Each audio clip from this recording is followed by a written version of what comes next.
Olá, um excelente sábado, abençoadíssimo demais, né? O tempo deu uma mudada, estabilizou um pouquinho e agora a gente chega, tá mais gostoso, tá mais tranquilo, tá mais suave e a gente chega trazendo assuntos importantes. Falando aqui de agronegócio, vamos falar também de muitos assuntos relacionados à pecuária, tudo que você gosta de saber do campo, a gente traz a partir de agora. Confira os destaques do agro de hoje, veja só. Empresários denunciam o despejo de esgoto no Rio Grande, ali na divisa entre os estados de São Paulo e Minas Gerais. Problema sério, tem impactado o turismo devido ao mau cheiro. E uma pesquisadora de Rio Preto estuda variedades de sementes de plantas nativas do Brasil, assunto importante para produção e recuperação de áreas degradadas. E Fenasucro e Agrocana, maior feira do setor sucroenergético do país, gente, deve movimentar 10 bilhões de reais e vai ser realizado em agosto em Sertãozinho e a gente já começou a acompanhar.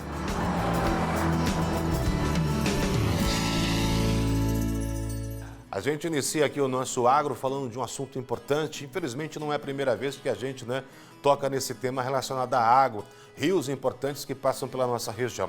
Olha só essa história. Empresários e comerciantes denunciam o despejo de esgoto no Rio Grande, ali na divisa entre os estados de São Paulo e Minas Gerais. Problema muito sério, porque, segundo o pessoal, essa questão existe já há 2 anos e tem prejudicado demais o turismo. O odor é insuportável, de acordo com quem passa por lá. Veja a reportagem.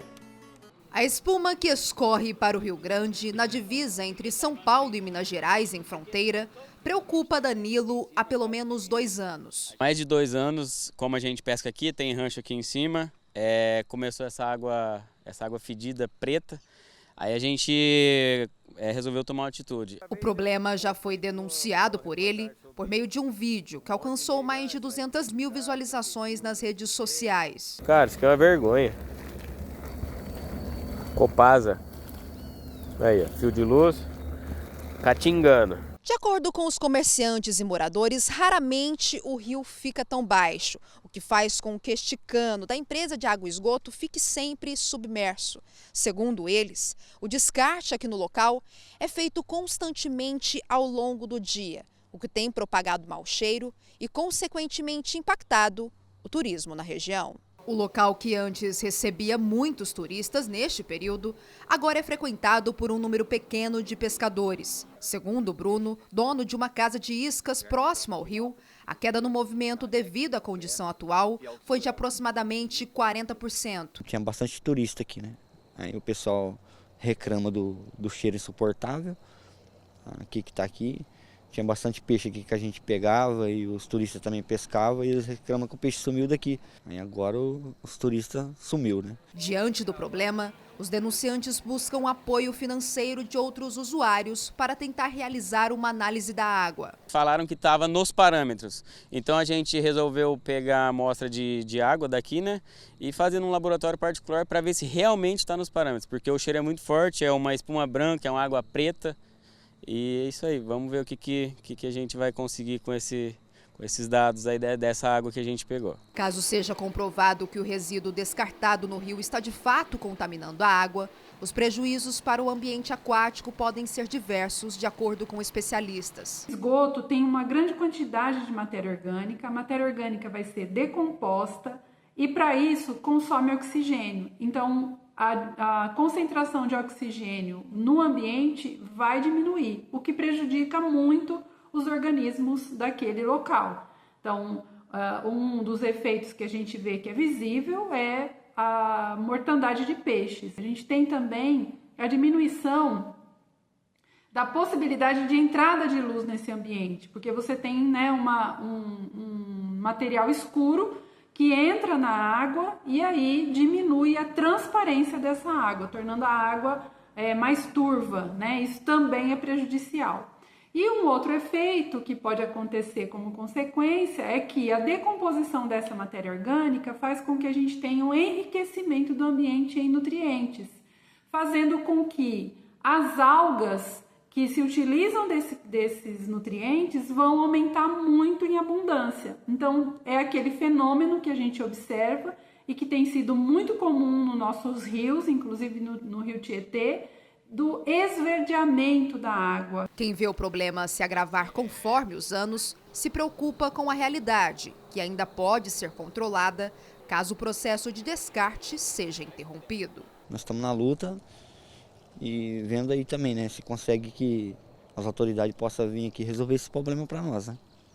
Então é por isso que aí que a gente continua ainda na perseverança, né? Mas não sabemos como é que vai ser futuramente, né? Se ficar pior, né? Igual o Tietê, né? Todo esse processo, ele é reversível, o ambiente ele tem a capacidade de decompor esse material e isso tudo pode sim, com o passar do tempo, diminuir de intensidade, mas depende da interrupção da entrada dessa matéria orgânica. Então, se a fonte de entrada não for interrompida, o processo vai continuar acontecendo. Esse processo se chama eutrofização, né?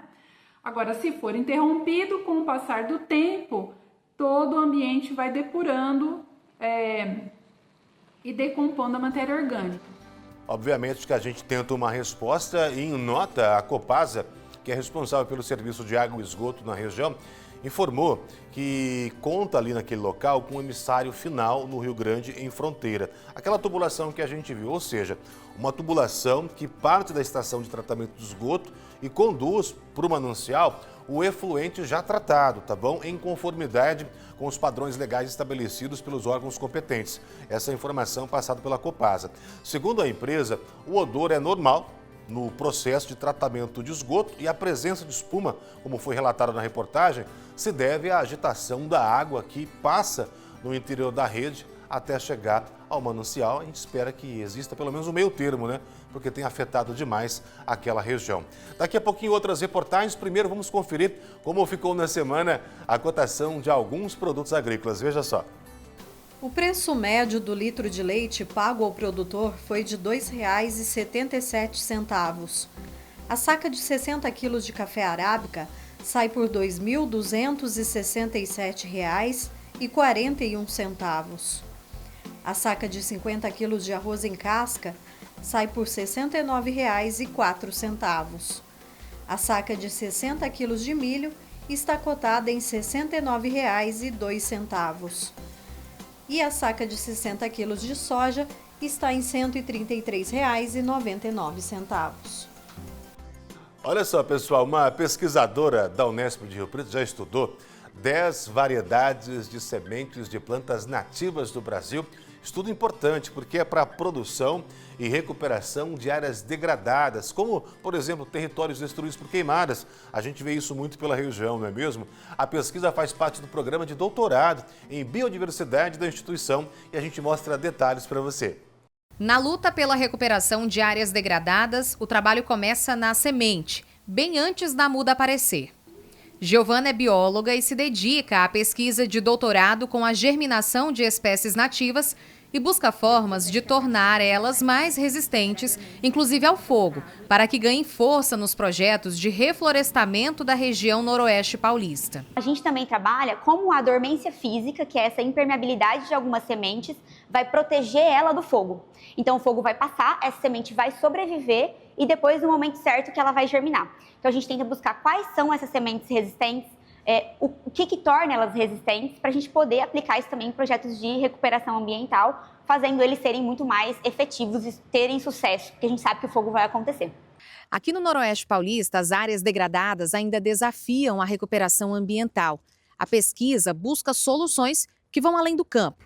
A ideia é restaurar a vegetação nativa com plantas que são da nossa região. E a gente tenta compreender, então, espécies, principalmente do Noroeste Paulista, que a gente tem pouco conhecimento, como propagar essas espécies e onde utilizá-las. O processo tem início no laboratório e, em seguida, as sementes são encaminhadas para a Casa de Vegetação da Unesp. Lá, os pesquisadores avaliam a presença de uma camada protetora que impede a absorção de água pela semente. Essa barreira natural é um indicativo importante, pois determina se a semente vai germinar no momento adequado, ou seja, no período ideal para o desenvolvimento da planta. Então, algumas caem no solo, por exemplo, no ambiente natural, e podem levar mais do que um ano para a germinação ocorrer. Enquanto que no laboratório, a gente entendendo quais as melhores técnicas a gente deve utilizar, a gente pode acelerar esse processo, que às vezes demoraria 1 ano, e encurtar para 1 semana, por exemplo, ou até menos do que isso. A gente começa identificando as espécies que ocorrem aqui, quem são elas, aonde elas ocorrem, quais os fragmentos que foram estudados dessas espécies, e a gente vai para a coleta. Então a gente coleta essas sementes, faz todo o processo de beneficiamento para pegar só as sementes boas, e aí a gente faz os testes de germinação. Então a gente entende se ela vai germinar, ou seja, ela não vai ter dormência, se ela vai ter algum tipo de bloqueio a essa germinação, então se ela vai ter alguma dormência que vai segurar ela por mais tempo no ambiente para depois germinar, e se ela tem dormência, como superar essa dormência. Dos mais de 500 relatos de espécies nativas que ocorrem no Noroeste Paulista, apenas cerca de 80 possuem informações concretas sobre a germinação. Esse dado reforça a importância de estudar, conhecer e divulgar o comportamento dessas espécies. Foi a partir desse desejo de entender melhor a natureza local que Giovana começou a atuar com o paisagismo, levando a ideia de utilizar plantas nativas não apenas em áreas verdes públicas, mas também em casas, quintais e jardins particulares. Eu comecei o meu trabalho no paisagismo abrindo a minha empresa e eu queria utilizar plantas nativas no paisagismo que eu projetava. Só que eu não encontrava, eu não sabia quem elas eram, eu não sabia quem elas realmente, onde elas estavam acontecendo. Então eu comecei a trabalhar com as plantas nativas, identificando quem elas são, e no final o meu maior desejo é que essas plantas nativas comecem a ser produzidas e utilizadas. O paisagismo ser local, as plantas locais, que são maravilhosas, embelezando as nossas cidades, e aí realmente fazer essa estrutura toda funcionar. Então, os produtores terem acesso a essas condições de germinação para poderem produzir essas mudas, as pessoas saberem quem são as plantas da nossa região, realmente se apropriarem disso e realmente terem essa ideia de isso daqui é nosso, é da nossa região. Então, essa é a ideia no final do doutorado. No Noroeste Paulista, cada espécie nativa é parte da nossa identidade e do equilíbrio ambiental. Conhecer e plantar essas espécies é cuidar da biodiversidade, preservar o futuro e trazer vida para os nossos espaços com o que a natureza local tem de mais rico. É importante a gente entender a necessidade da pesquisa científica dentro do espaço acadêmico, que faz a gente conhecer melhor as nossas espécies, já que a gente está num país com grande diversidade e a gente ainda conhece muito pouco. Então, a partir dessa pesquisa, como está sendo realizada no doutorado da Giovana, a gente vai compreender um pouco mais da fisiologia da germinação dessas espécies nativas. A gente aproveita agora para conferir como andam as cotações no mercado da carne. A arroba do boi vale em média R$ 311,20. E o quilo do suíno vivo sai por R$ 8,29. E antes da gente seguir aqui com as próximas informações, eu tenho um recado bem legal para você. A Agrocave, com mais de 20 anos de experiência no mercado de nutrição animal, desenvolveu uma linha de suplementação própria para pets, é a linha Organo, pensando em complementar as necessidades nutricionais do seu cãozinho e do seu gatinho. Possui fórmulas específicas que vão atuar em todas as áreas do seu organismo. E são 4 produtos para cães: Organodog modificador, pelo e derme, simbiótico e vitaminas. E 2 para gatos: Organocat, pelo e derme e simbiótico. Então você que tem pet shop, clínica veterinária ou quer empreender no mercado pet, essa é a sua oportunidade. A Agrocave está buscando novos distribuidores em toda a região. É simples, aponte o seu celular para o QR Code que aparece agora na sua tela, faça o seu cadastro rápido. Quer conhecer a linha completa da Agrocave? Entre no nosso site www.agrocave.com.br. E olha que legal! Os 100 primeiros cadastrados irão receber de brinde um kit completo da linha Organo. Enquanto você faz esse contato, eu faço uma pausa, vou para o intervalo aqui, tá bom? Daqui a pouquinho a gente retorna com mais assuntos. Na volta, a produção de combustível sustentável de aviação dispara no Porto de Suape, em Pernambuco. Eu volto já.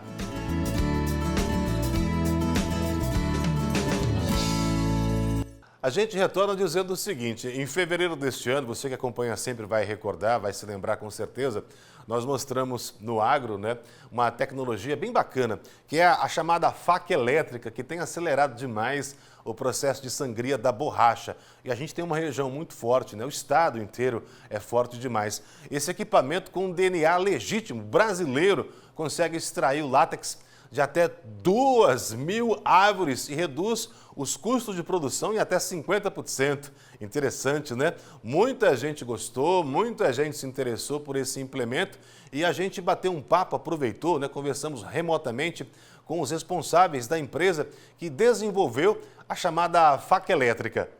Ela foi idealizada aqui no Brasil diretamente a partir do diálogo com quem mais entende, que são os sangradores e agricultores. Então, essa faca, embora a produção do equipamento ocorra na Ásia, para viabilizar custos, todo o conceito, desenvolvimento e necessidade partiram do coração do nosso país.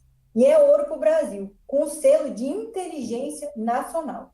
E é com muito orgulho, Nelson, que hoje nós assumimos o lugar de protagonista no setor mundial da agricultura e construir isso com o consumidor.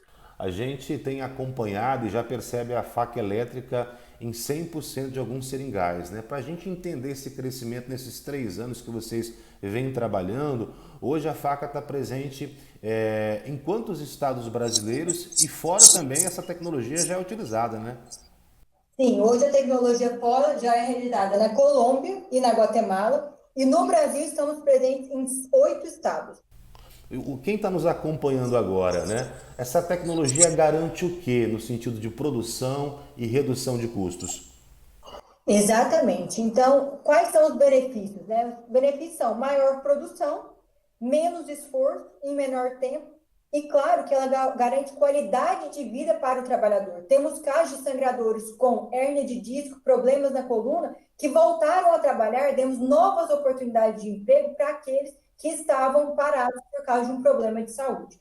Além disso, a gente possibilita a reativação de seringais parados. No estado de São Paulo temos vários exemplos, como em todo o Brasil. Então, a gente reativa essa commodity que é tão importante para o mundo e dá oportunidade também de novos empregos.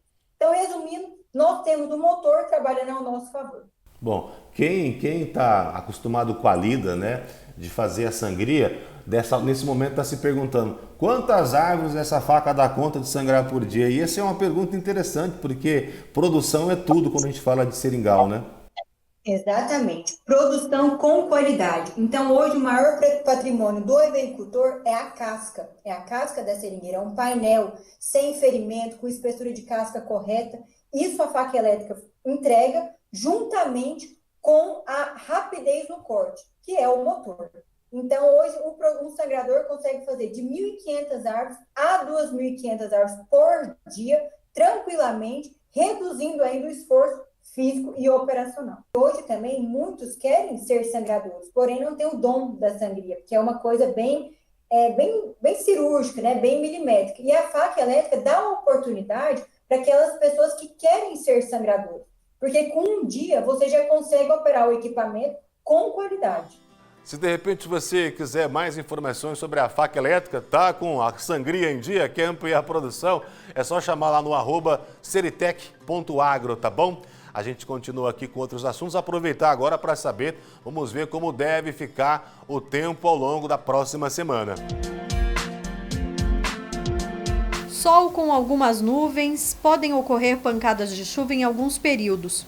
No meio da semana, as temperaturas devem cair bastante. Em Rio Preto, varia entre 12 e 31 graus. Em Araçatuba, a mínima é de 13 e a máxima de 31 graus. E em Presidente Prudente, as temperaturas ficam entre 11 e 30 graus. Tá chegando, hein, pessoal? A FenaSucro e a Agrocana, a maior feira do setor sucroenergético do país, vai acontecer entre os dias 12 e 15 de agosto em Sertãozinho. A gente vai estar por lá também, mas já antecipando, este ano o evento deve movimentar mais de 10 bilhões de reais. O início da safra de cana-de-açúcar 2025 começa em ritmo mais lento que o ciclo anterior, segundo a União da Indústria Canavieira. Até o final de abril, a moagem atingiu 34 milhões de toneladas, retração de 33%. 222 usinas já iniciaram as atividades. A expectativa, segundo levantamentos públicos e privados, é que a temporada seja próxima da anterior, com a produção de 660 milhões de toneladas de cana. Nós tivemos um início de safra dentro do padrão do ano passado, número de usinas operando, mas a chuva de abril prejudicou a moagem. Então a moagem do mês de abril, primeiro mês de safra desse ano, ficou um pouco aquém do ano passado. Obviamente, daqui para frente vai depender do clima, né? Se a chuva permitir, agora a gente entra num período mais seco, então é natural que seja restabelecido o ritmo de moagem. O setor está de olho no atual ciclo, mas já se prepara para as próximas safras. Parte da tecnologia do conhecimento para esta evolução passa pela FenaSucro e Agrocana. A feira de 2025 foi lançada com expectativa positiva. O evento foi marcado por um seminário sobre os desafios e oportunidades na cadeia produtiva. Pensar no futuro, na qualidade de vida do meio ambiente é o nosso legado. A FenaSucro e Agrocana, que acontece de 12 a 15 de agosto em Sertãozinho, ela tem esse propósito, está no DNA dela, disseminar conhecimento através da FenaBio, que é uma das apostas que a gente tem esse ano, fazer com que um grande congresso, uma grande conferência atraia mais visitantes para discutir o futuro da mobilidade de baixo carbono, né? Quando a gente fala de futuro, nós estamos falando de mobilidade através de hidrogênio verde, nós estamos falando sobre biogás, transformar todos os combustíveis fósseis que nós temos hoje dentro da nossa indústria em combustíveis sustentáveis. Os painéis do encontro discutiram os caminhos para a indústria de bioenergia, que deve diversificar nos próximos anos. Obviamente que tem o componente ambiental, né? Nós precisamos reduzir a emissão, então o mundo vai precisar de mais energia e agora com inteligência artificial a demanda por energia em todos os formatos vai aumentar ainda mais e do outro lado a gente precisa ofertar energia com menor intensidade de carbono. Então a bioenergia, né, e essa bioenergia representada pelo setor é uma fonte bastante importante. Nós estamos falando de um setor que oferta sozinho quase 20% de toda a energia consumida no país, somando energia elétrica, combustíveis. Se a gente tomar toda a energia, quase 20% vem dessa indústria. O poder público trabalha a multiplicação de conhecimento e disponibilidade de recursos para potencializar a vocação do setor. Dentro dos serviços que a gente está ofertando dentro do Estado, a primeira parte é pensar justamente a qualificação, o apoio técnico para que essas cadeias, a gente reconhece elas em níveis de maturidade. Para cada nível de maturidade, a gente apoia de um jeito para que elas consigam evoluir de nível. E aí, a partir disso, a gente vai dando também fomento, então recurso a fundo perdido, para conseguir fortalecer essas cadeias e fazer com que elas se desenvolvam cada vez mais. O conteúdo qualificado debatido no lançamento vai continuar nos dias de feira, com um novo espaço chamado de FenaBio para conferências e exposições. A FenaSucro e Agrocana é a maior feira do mundo de bioenergia e nós teremos lá não só máquinas, equipamentos, como alta tecnologia e também muitas horas de conteúdo. Então, o cliente, o visitante, ele vai ter uma possibilidade de atingir todos os seus objetivos. Se ele estiver buscando conteúdo, vai ter na feira. Se ele estiver buscando reforma da sua fábrica, vai ter possibilidade de reforma. Se ele quiser construir uma usina chave na mão, que a gente brinca, uma planta completa do zero, ele vai ter ali todos os fornecedores que vão dar essa capacidade para ele de começar uma planta do zero. A FenaSucro e Agrocana será realizada entre os dias 12 e 15 de agosto e deve movimentar mais de 10 bilhões de reais. 600 marcas vão estar presentes e são esperados visitantes de 60 países. A nossa expectativa é superar 10,7 bilhões de negócios que nós tivemos no ano passado. Mais de 60 países visitaram a nossa feira. É um momento onde o Brasil é protagonista e demanda informação e conhecimento para todo o globo terrestre. Então, todos esses países vêm até Sertãozinho, que se torna a capital mundial da bioenergia, conhecer, discutir e comprar equipamentos na FenaSucro, que isso é a expectativa, gerar negócios, dividir renda e mostrar todo esse potencial e esse protagonismo do Brasil quando o assunto é bioenergia. E no porto de Suape, em Pernambuco, dispara a produção de combustível sustentável de aviação. Exatamente. O destaque fica por conta do Cais 7, o primeiro terminal brasileiro dedicado exclusivamente ao abastecimento de combustíveis sustentáveis. Localizado no coração do complexo industrial portuário de Suape, em Pernambuco, está surgindo um dos hubs mais promissores de combustíveis limpos do país. A proposta é ambiciosa: transformar o porto em um centro nacional e internacional para a produção e distribuição de SAF, combustível sustentável de aviação, hidrogênio verde e e-metanol, contribuindo com a descarbonização de setores estratégicos, como o aéreo e o marítimo. A iniciativa deve posicionar Pernambuco como líder na transição energética da América Latina, com potencial de tornar o estado referência em inovação e sustentabilidade. O Hub Tech de Suape, de iniciativa do Senai, da FIEP, com o apoio de diversas empresas de Pernambuco, tem por objeto contribuir de forma científica e de forma prática para o período de transição energética do Brasil. A questão do imetanol, e-metanol, a questão de outros produtos que serão passíveis de produção lá, ainda que seja sob o ponto de vista de P&D, de pesquisa e desenvolvimento. O hidrogênio verde para P&D, não em escala realmente industrial, mas ali é o sinônimo do que é possível fazer em Pernambuco, com um olhar em termos de ciência aplicada. O destaque fica por conta do CAI 7, o primeiro terminal brasileiro dedicado exclusivamente ao abastecimento de combustíveis sustentáveis. A expectativa é produzir 76 mil toneladas de hidrogênio verde e 400 mil toneladas de e-metanol por ano, com parte significativa destinada à exportação. Mas os benefícios não são apenas energéticos ou ambientais.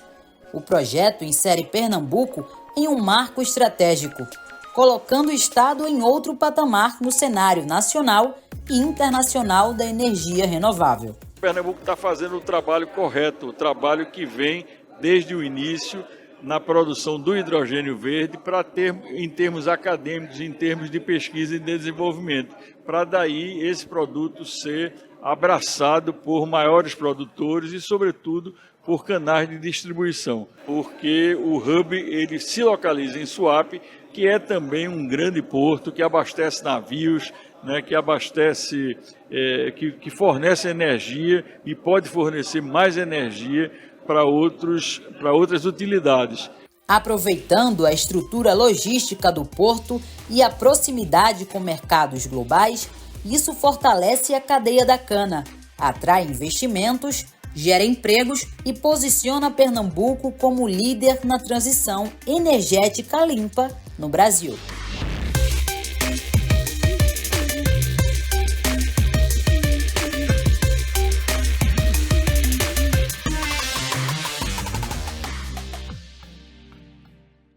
Pois é, o nosso agro fica por aqui. Calma, sábado que vem a gente retorna. Passou rapidinho, Porque tudo que é gostoso vai com rapidez, com agilidade, mas já estou com saudade. A gente se despede aqui com o compromisso da nossa equipe preparar um agro bem gostoso, com bastante reportagens interessantes para você. E na próxima semana a gente se encontra aqui à 13h, tá bom? Se você tiver sugestões, pode encaminhar ao nosso zap aparecendo aí. E se você perdeu algum assunto, viu pela metade, quer ver inteirinho? Só entrar. Agora nós estamos no R7 também. Só acessar, você encontra toda a nossa programação, tá bom? Vem aí, Mara Guiotto e o Record Entrevista. Mara, excelente programa para você e a gente tem muito mais ao longo desse sabadão. Grande abraço, beijo a vocês.